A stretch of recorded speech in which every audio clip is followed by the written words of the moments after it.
नमस्कार दोस्तों। अगर जीएसटी की ड्यू डेट्स मिस हो जाएं, तो भारी पेनल्टीज और कंप्लायंस का बोझ सीधे बिजनेस पर असर डालता है।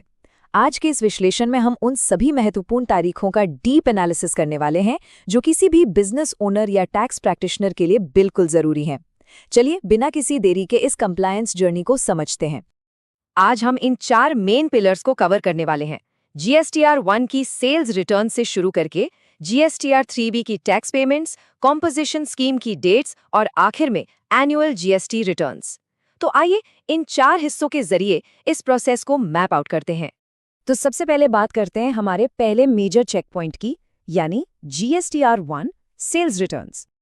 अब कैलेंडर देखने से पहले ये समझना जरूरी है कि जीएसटीआर 1 आखिर है क्या। ये वो मैंडेटरी रिटर्न है जहां किसी भी बिजनेस को अपनी सारी डिटेल्ड सेल्स इन्फॉर्मेशन अपलोड करनी होती है। एक तरह से ये उस महीने की आपकी सेल्स का पूरा ब्लूप्रिंट है। लेकिन इसकी डेडलाइन आपके फाइलिंग प्रोफाइल पर डिपेंड करती है। अगर आप रेगुलर मंथली फाइलर हैं तो हर महीने की 11 तारीख आपकी फिक्स डेडलाइन है। पर अगर आप QRMP स्कीम में हैं, यानी क्वार्टरली फाइल करते हैं, तो क्वार्टर खत्म होने के ठीक बाद आने वाली 13 तारीख आपकी ड्यू डेट बन जाती है। सेल्स रिपोर्ट करने के बाद कंप्लायंस साइकिल का अगला फेज आता है जीएसटीआर 3B और एक्चुअल टैक्स पेमेंट्स। देखिए, जीएसटीआर 1 में तो सिर्फ सेल्स का डेटा गया था, लेकिन जीएसटीआर 3B वो क्रिटिकल डॉक्यूमेंट है जिसमें उस पीरियड की समरी और सबसे ज़रूरी चीज़ एक्चुअल टैक्स पेमेंट की पूरी डिटेल शामिल होती है। यहीं पर आकर टैक्स सेटल होता है। और इसके लिए जो गोल्डन नंबर आपको याद रखना है वो है 20। जी हाँ, महीने की 20 तारीख। स्टैंडर्ड मंथली फाइलर्स के लिए ये एक हाई इम्पैक्ट डेडलाइन होती है। इस दिन आपको जीएसटीआर 3B फाइल करनी ही है और अपनी स्टैंडर्ड जीएसटी पेमेंट्स क्लियर करनी है। हालांकि QRMP स्कीम वालों को यहाँ थोड़ा सा एक्सटेंशन मिलता है। मंथली फाइलर्स जहाँ 20 तारीख को फाइल करते हैं, वहीं QRMP पार्टिसिपेंट्स के लिए ड्यू डेट 22 या 24 तारीख होती है। ये 22 होगी या 24, ये पूरी तरह से इस बात पर निर्भर करता है कि बिजनेस किस स्टेट में रजिस्टर्ड है। अब यहाँ एक बहुत ही फैसिनेटिंग सवाल उठता है, उन बिजनेसेस का क्या जो स्पेशलाइज्ड कॉम्पोजिशन स्कीम के अंडर आते हैं?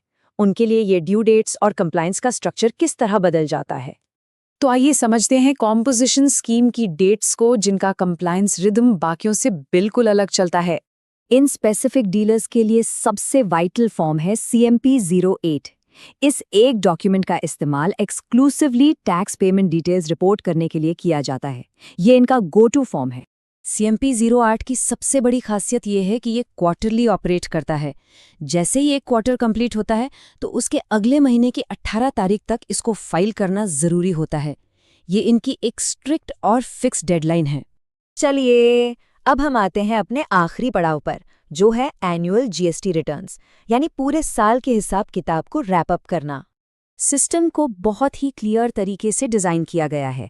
एक तरफ है जीएसटीआर 4, जो स्पेसिफिकली कॉम्पोजिशन डीलर्स के एनुअल रिटर्न के लिए बनाया गया है, और दूसरी तरफ है जीएसटीआर 9, जो रेगुलर टैक्स पेयर्स के लिए है।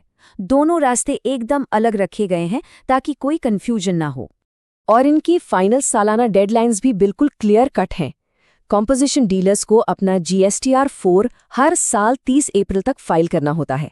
वहीं रेगुलर टैक्स पेयर्स को अपना जीएसटीआर 9 फाइनेंशियल ईयर खत्म होने के बाद 31 दिसंबर तक फाइल करना होता है।